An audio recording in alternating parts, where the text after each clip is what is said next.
Okay, do you guys believe in fate or karma? Or both, or a mix? Karma. Fate. Uh-oh. Opposite sides.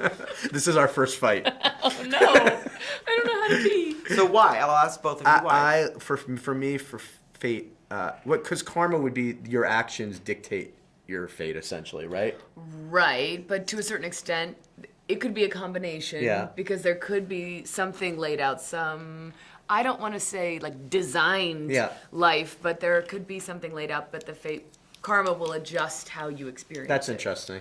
I like that version too. Compromise. Yeah, I like that version too. The second part of it, the fate part of it, I like the idea. I think we search for it often in religion and other things, but I like the idea that there's something bigger at play. We were just speaking, Olivia and I, about how the small kind of coincidences of life and the run-ins can lead to families and futures that you don't even imagine. I like to think that there's a little bit of a design to it, not necessarily from a man sitting on a cloud, but like that there's something in play that plays in time and dimension and magic that is a little faded. I think it makes life a little bit more romantic, and I'm a romantic at heart. This is a very philosophical conversation. I mean, you like making people cry, so Yeah, I it's just true. assume. For it three goes- hungover people, we're really going deep. Yeah. God, I'm glad I'm not the only one here. We might all still be drunk and not hungover. Yeah.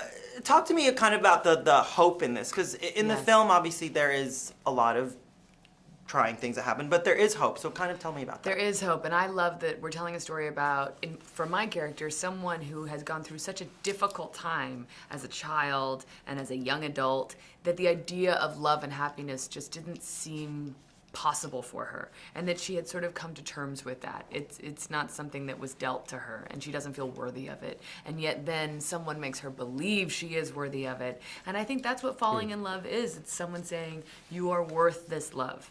And I think that is transformative, and it just opens you up to a whole new life experience, which is what happens to her until it doesn't. Why is falling in love scary? Well, there's, living is scary to begin with, like kind of all the things we worry about on just an individual level. When you I remember very clearly the moment when I was falling in love with my wife and realizing I was kind of done for life, and how terrifying that is, that now I'm scared about two things. And I would imagine, we don't have kids yet, but I would imagine it's only exacerbated as you build a family out. And now I have four things. And not only do I have to worry if anything happens to me, but if anything bad happens to them, it ruins my life. That's terrifying. I had a technical error. Would you mind if you start again? Sure. Sorry. That's okay. I want exact same lines. No, it's watch out. Good. What was my question? Your question? Why is falling in love scary? Love. Okay, yeah. So wait, what's that? Were you ready to go? Yes. Okay, say it again, sorry. Wait, I have to do the whole interview? Sorry. The whole interview. Really? Yes. Here we go. I don't even remember. Okay. It's okay, we don't have to do it the same. It'll be better now. Talk about how you're Yeah. Andrew from Fox. Hey. Hi, guys. I can't remember what my first question was. It was the fate question. Fate or versus karma. karma. Okay, all right. Andrew from Fox. Guys, fate or karma? What do you believe in? Fate. Karma. Why? Well, I think that there's a combination of both of these things. That's interesting. I like that. Yeah. That your decisions in life can kind of affect the fate. So it's kind of a combination of karma. But and I fate. actually find that there's something comforting and sort of romantic about fate. That, Yeah. like there is something there for The you. magic Yeah, a little bit. Yeah. Yeah. No, you probably were right in the first place. Yeah. Let's talk about falling in love. Yeah. Yeah. Falling in love in your own lives. When you met your husband, was it an instant click? Did it have to build? And were you scared? I think it's really scary. I think that there is this sense that you're going to have to trust that you are worth this kind of sacrifice, surrender, and that, gosh, I mean, you have to give into it for it to work. It doesn't happen if you just sort of like dip your toe into it. You got to really like embrace it. And when you know you've met someone who's worth that, it is very scary. Talk to me about the hope in this film. I think we live in a somewhat scary, dark, divided time right now. And I think the film tries to present a series of challenges for these characters that are very sad often and very tragic and very difficult, like the world is right now. That being said, I continue, even during our weird hour we're in right now as a people, I continue to see daily the beauty of the human experience, and I see it in the relationships I see with my friends and their kids, and me and with my family, and just in my everyday comings and goings at work. And so my theory is that despite what's going on in the world right now, people don't wake up in the morning saying, I'm going to be a really bad person today. I think most people wake up in the morning saying, I'm going to try and be the best version of myself, best father, wife, husband, son, brother, daughter, sister. And then usually we fail, and we go to sleep at night feeling like crap because we failed, and we say, I'm going to wake up the next day and try and do better again. And to me, there's beauty in that. And I think if we could all start like kind of tapping into that a little bit more instead of the cynicism and the darkness, I think like our course starts correcting a little bit right now. He's like Tony Robbins over here. I know. I'm really sign me up. Yeah, just take my money already. Last time, That was like, it's called Pretentious Asshole with Dan Fogelman. last time you took life for granted, and what made you think like, you know what, my life's pretty fucking great? Ever since I've had kids, I don't feel like I have done that. Certainly before I had kids, I'm sure. But now I just, every moment is different, and my perspective is totally different because of them. And I think that's the gift that they give you, really. I just had a little extended family vacation with both extended families, my wife and my family, and it was a nice reminder of like getting out of like this bubble. I live in this weird entertainment industry, and we went to Erie, Pennsylvania, and then Connecticut, and kind of just hung with our families, and it was a real perspective giver of like all of the stuff I worry about isn't so bad, and I have it pretty good. Yeah. Olivia, tell me why audiences are going to fall in love with life itself. Well, I think Life Itself is a really cathartic film, and I think, as Dan said, we're living in this really difficult time, and I think we feel so disconnected, and yet we're yearning, because it is our human nature, to feel connected, and this film is a reminder of that. It's also a really great kind of cinematic ride.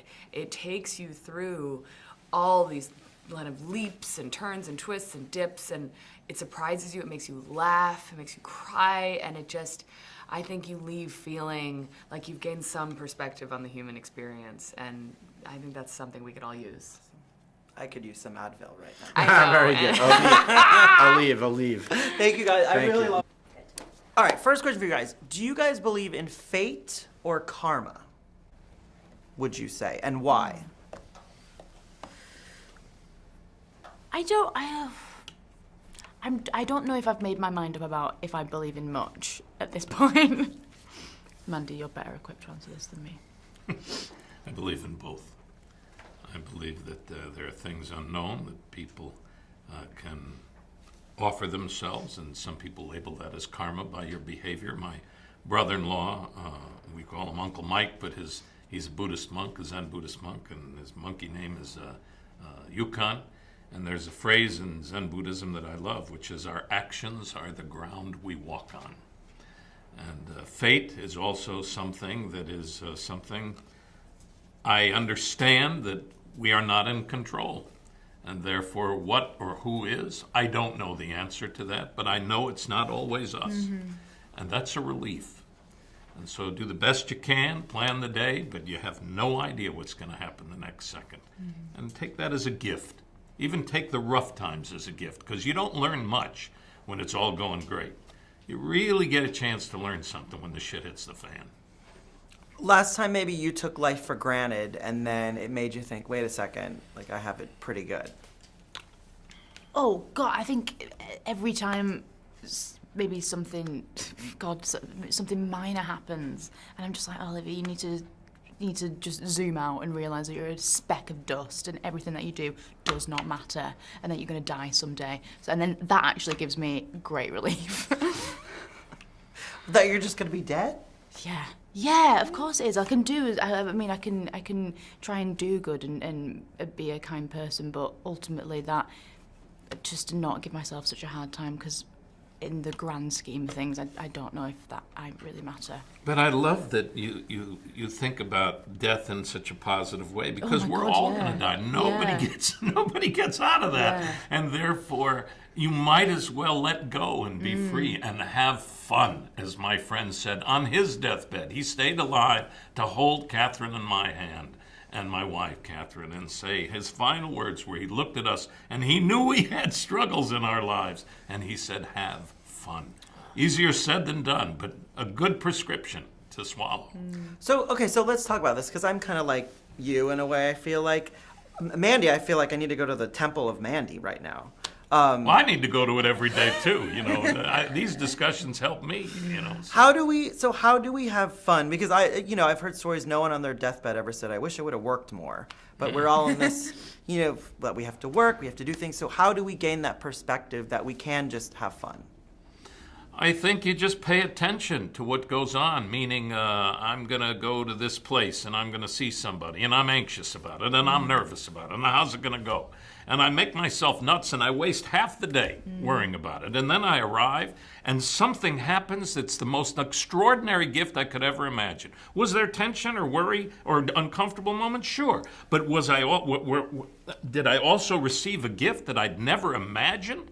You bet. And it happens over and over and over again. And so just trust that and stop thinking of these horrible, difficult, struggling moments, personally, professionally, anywhere, as horrors. Think of them as gifts, because that's where we grow. And I don't want them either, but I do, the good things, pat you on the back, send you on your way. Oh, thanks for the praise. You don't even think about it. Give me a criticism and I'm all undone. Yeah, wow. You concur?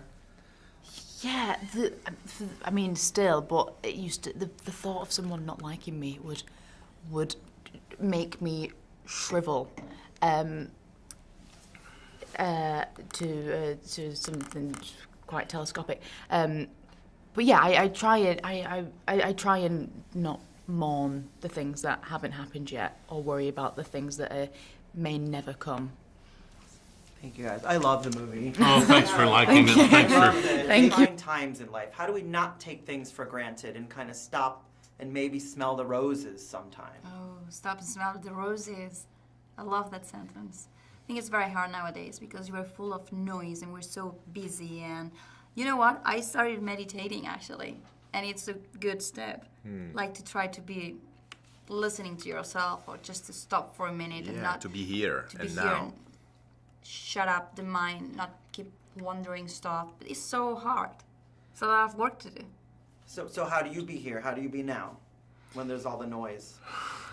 Trying to listen to you, to look at you in the eyes and trying to understand you, even if I don't understand the question. Trying to see your heart through your eyes. You're sounding like Antonio Banderas now. Okay, tell me, do you guys believe in fate or karma? Or a mixture of both? Oh, I have no idea. I don't know. I don't know. I believe in love. Like Yeah. Scorpions, there was a song called Believe in Love. And in people, right? Yeah, in love, Yeah. which is love. So, okay. Loving each other. Why does love conquer all? Because it's the antídoto. ¿Cómo se dice antídoto? Oh, I don't know. Antídoto. Antidote. It's the love is the antidote of fear. Where there is fear, there is no love, and vice versa. So let's love. We are in a fearful world. So talk to me, since we are in this fearful world, how do we find light and hope in situations that are dark? Oh my God, your questions are kind of like crazy, right?